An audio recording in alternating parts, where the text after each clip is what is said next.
Continua a crescere il bilancio dei danni provocati dalla tromba d'aria che ha attraversato Quinto di Treviso, Morgano, Vedelago e Istrana.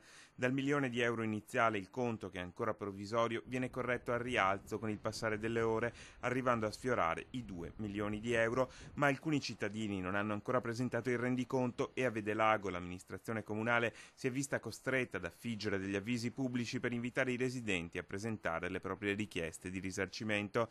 Ad essere maggiormente colpita nel comune di Vedelago l'area di Casacorba all'interno del Parco del Sile, circostanza che ha costretto il sindaco a emettere un'ordinanza per permettere la manutenzione dell'area, dalla rimozione delle tegole alla pulizia delle strade di servizio. C'erano molti alberi che ostruivano i passaggi agricoli e siamo stati costretti a fare un'ordinanza sindacale per consentire ai privati di togliere questi alberi che ostruivano i passaggi e per permettergli quindi di usufruire i loro fondi agricoli. Le amministrazioni comunali, compresa quella di Castelfranco, hanno già inoltrato le richieste di calamità ed ora si aspetta una risposta dalla Regione. Nonostante ci siano stati solo feriti lievi, i danni sono invece ingenti.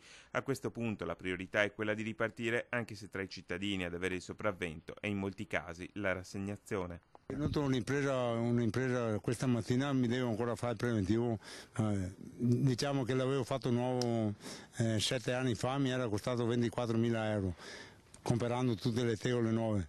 Una parte sono le tegole sane, spenderò sui 15-12, adesso non so il principio. Sperare, si spera sempre, ma non fa conto, tra virgolette. Certo, danni importanti ancora da quantificare. Ieri ho fatto la richiesta che sia inserita Castelfranco Veneto nello stato di crisi, aspettiamo risposte dalla Regione per poi capire come muoverci.